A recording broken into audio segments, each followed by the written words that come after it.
Et donc la petite finale, ce sera samedi soir entre la République démocratique du Congo et l'Afrique du Sud. On écoute Chancel Mbemba. Avec Chancel Mbemba qui s'est battu, une équipe congolaise qui n'a pas démérité dans cette demi-finale. Qu'est-ce qui selon vous a manqué à votre équipe pour gagner ce match?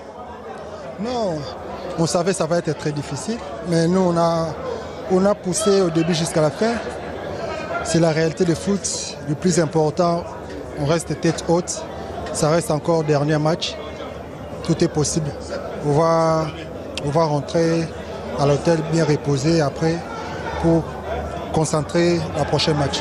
Chancel, il y a cette image très forte de vos coéquipiers et de vous-même lors des hymnes avec la main sur la bouche et les doigts sur la tempe. Est-ce que vous pouvez nous expliquer pourquoi vous avez décidé de faire ce geste aujourd'hui? Je ne sais pas, mais tout le monde ils savent. À Goma. Non, je veux dire, c'est important de transmettre ce message justement pour les gens qui ne savent pas. Est-ce que vous pouvez expliquer un peu ce qui se passe dans votre pays qui est terrible à l'est du pays et pour le moment et pourquoi c'était important pour vous de le montrer aujourd'hui au monde entier? Ça fait déjà, je ne sais pas, 20 ans. Il y en a des guerres, il y a beaucoup de massacres là-bas. Le plus important, nous on a passé notre message. Nous on a fait notre devoir sur le terrain. Après, je sais très bien, il y en a l'Union européenne, il va voir. Parce qu'on a fermé la bouche, on a fermé les yeux. Nous on a fait notre devoir sur le terrain. On a montré à tout le monde. Il y a beaucoup de massacres au Congo. C'est certain. On peut vous remercier d'ailleurs, Chancel, d'être venu à notre micro. Et je pense que tous les Congolais aujourd'hui, en leur nom, je vous félicite parce que je pense qu'ils sont très fiers de vous et très heureux de la compétition que vous avez faite. Merci beaucoup, Chancel. Merci, avec plaisir. Bonne soirée. Merci beaucoup. C'est vrai que c'était particulier aussi pour la RDC. Ils ont fait le choix de ce geste fort, de communiquer aussi ces derniers jours sur les réseaux sociaux. Ils ont profité finalement de cette Coupe d'Afrique des Nations pour mettre la lumière sur les exactions dans l'Est du pays. Il y avait une charge émotionnelle aussi très lourde à porter pour eux. Oui, je pense que c'est pas évident de disputer un match. Et puis moi, je pense même que quand il y a des massacres comme ça, le football passe après. Oui. Il n'y a rien qui passe avant ça. Et c'est important pour eux d'avoir profité aussi de cette couverture médiatique qu'est la CAN, de pouvoir montrer et de pouvoir dénoncer ce génocide. Maintenant, ils ont fait leur boulot, comme Chancel il disait. On a montré qu'on était contre ça. Maintenant, aux autorités de prendre les mesures nécessaires. Et puis, ce n'est pas les meilleures conditions pour préparer un match de foot. Parce que pour moi, la vie des gens, je suppose même que dans cet effectif, il y a peut-être même des joueurs qui sont atteints.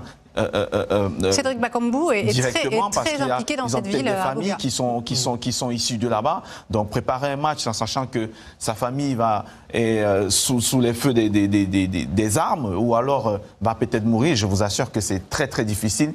Mais en tout cas, bravo pour leur geste et j'espère que ça sera entendu partout. On retrouve Sébastien de Sabre aux côtés de Guillaume Truyer. Avec Sébastien de Sabre, merci d'être à notre micro. Sébastien, quelle est votre analyse de cette rencontre? Qu'est-ce qu'il a manqué pour bousculer davantage la Côte d'Ivoire? Au final, il a manqué de valider le temps fort qu'on a eu sur les 30 premières minutes du match, puisqu'on est bien rentré dans la rencontre, on était bien en place. On a eu quelques occasions, dont un but refusé. Après, sur la seconde mi-temps, on a reculé, on a eu un petit peu du mal, je pense, physiquement à finir le match. C'est vrai que l'équipe a été portée, la Côte d'Ivoire a été portée par le public, mais bon, nous, on ne s'est pas désorganisé. On prend, c'est dommage, un but qui, je pense, était évitable. Et puis voilà, après, on a essayé de mettre toutes nos armes offensives sur le terrain pour revenir, mais ça n'a pas été suffisant. Donc voilà, on est un peu déçus de s'arrêter si proche de la dernière marche. Coach, quand vous avez pris cette équipe, elle avait perdu ses 2 premiers matchs de qualification pour cette CAN. Aujourd'hui, vous êtes demi-finaliste. Vous l'aviez dit, l'objectif, c'est d'abord la CAN 2025. Aujourd'hui, on est en 2023, 2024. Et vous êtes déjà demi-finaliste. On peut dire que vous êtes quand même en très bonne voie. C'est quoi votre bilan de cette compète? Non, le bilan, on le tirera dans quelques jours. Il nous reste encore un match où il faut se reconcentrer. Il y a une médaille à aller chercher. Donc on va essayer d'aller faire le maximum pour terminer 3e de la compétition. Après, ce sera le temps des bilans. Forcément, bien sûr que le bilan sera dans sa globalité positif. Parce que non seulement on a montré des belles choses au niveau du football, et puis les résultats ont suivi sur la compétition. Après, il va falloir un petit peu de temps ce soir quand même pour digérer cette demi-finale, parce que je pense qu'on aurait pu quand même faire un exploit supplémentaire. Félicitations pour votre parcours en tout cas, merci coach. Voilà, la RDC qu'on retrouvera donc samedi pour la petite finale. Ce sera face à l'Afrique du Sud, les éléphants eux qui viseront une 3e couronne après 1992 et 2015. Ils disputeront cette finale face au Nigeria. Et ma question est toujours la même, qui est le scénariste de cette Coupe d'Afrique des Nations? Le Nigeria qui a éliminé l'Afrique du Sud et qui se qualifie pour la finale au terme d'un... Une image à vous montrer, évidemment, un mot quand même de la RDC qui a fait un très très beau parcours et qui est éliminé donc en demi-finale face au pays hôte. Didier Drogba qui vient féliciter Bemba. Ça, c'est une belle image. Oui, c'est une belle image. Surtout, c'est un garçon qu'on retiendra dans cette compétition. Oui, je pense, parce que bon, après, on connaît tous les qualités de Capi, comme on l'appelle. C'était un capitaine pendant longtemps. Il est très fair-play. Après, je pense que c'est en ancien Marseillais. Il vient voir un joueur marseillais aussi pour le consoler. Je pense qu'il y a un peu de ça aussi. Mais après, le Congo a fait une belle compétition. Malheureusement, je pense que sur le match d'aujourd'hui, ils n'ont pas joué, ils n'ont pas fait le match qu'ils espéraient. Ils n'ont pas joué avec leur qualité. Ils n'ont pas parcouru beaucoup d'occasions. C'est dû aussi au fait de la Côte d'Ivoire qui a été meilleure.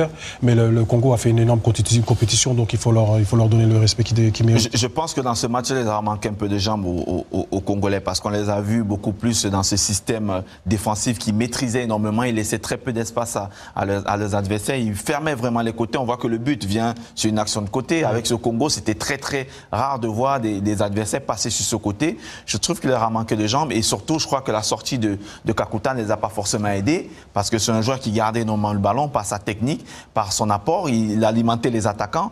On a très peu vu ça, mais en tout cas, dans l'ensemble, je pense que les Congolais doivent être fiers de leur équipe, même si voilà, ils terminent. Bon, il y a un match quand même pour la 3e place. Ils ont la possibilité de terminer 3e face à l'Afrique du Sud. Mais dans l'ensemble, le Congo a montré que le Congo revient après 2015. Il va falloir compter sur eux dès l'année prochaine. Ouais, je vous dis, je pense bien. Moi, ça va pas trop. Dans cette vidéo, on va parler de la défaite du Congo. Après, j'ai même pas envie de tomber sur les joueurs. J'ai même pas envie de critiquer les joueurs. J'ai même pas envie parce que franchement, vous nous avez fait rêver. Le parcours que vous avez fait et là où vous êtes arrivé, personne ne vous voyait arriver là. Et franchement, vous avez cru en vous, vous l'avez fait. Vous avez ramené de la ferveur et de la joie dans tout un peuple. Même nous, les Brazza, on surveillait même plus le fleuve.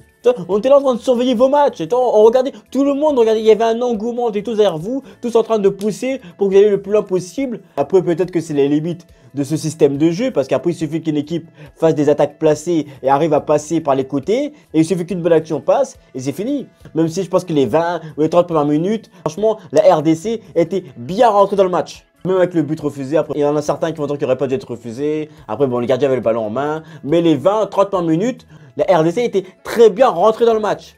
Et après, est-ce qu'il y a eu un manque de concentration? Est-ce qu'il y a eu de la fatigue? Parce que le Congo a joué des matchs en prolongation, mais aussi parce que le match souvent à défendre et derrière fatigue plus que prendre le ballon et essayer de faire le jeu. Ça fatigue 2 fois plus. Mais en même temps, il y a le sportif, mais aussi l'extra sportif. J'ai vu beaucoup sur les réseaux. Avant le match, ça parlait beaucoup de génocide qui se passe à l'est du pays. Même les joueurs pendant l'hymne ont fait un geste. Et c'est vrai que ça peut impacter les joueurs, ça peut t'impacter. Quand ça touche ton pays, tu te sens concerné. Et ça peut que t'impacter. Et ensuite, on te dit d'aller jouer là-bas, de passer 90 minutes à jouer, peut-être que ta tête est là ailleurs. Et c'est pour ça aussi, peut-être le manque de concentration.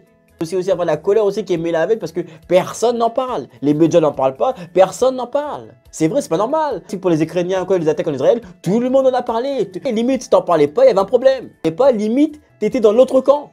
Ah, limite. Non mais c'est vrai, tout le monde en parlait. Mais pour en parler de ce qui se passe au Congo, là, personne n'en parle.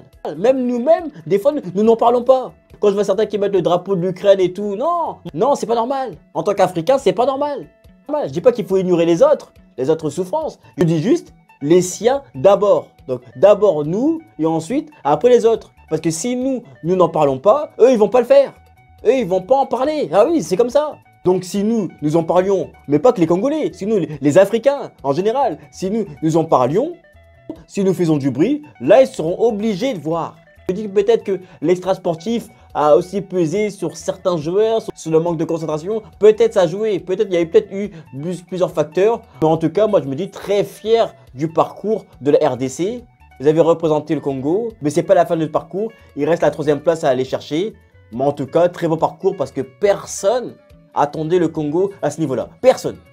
Et il faut se dire que la RDC a peut-être perdu contre le futur vainqueur. Donc c'est pas rien.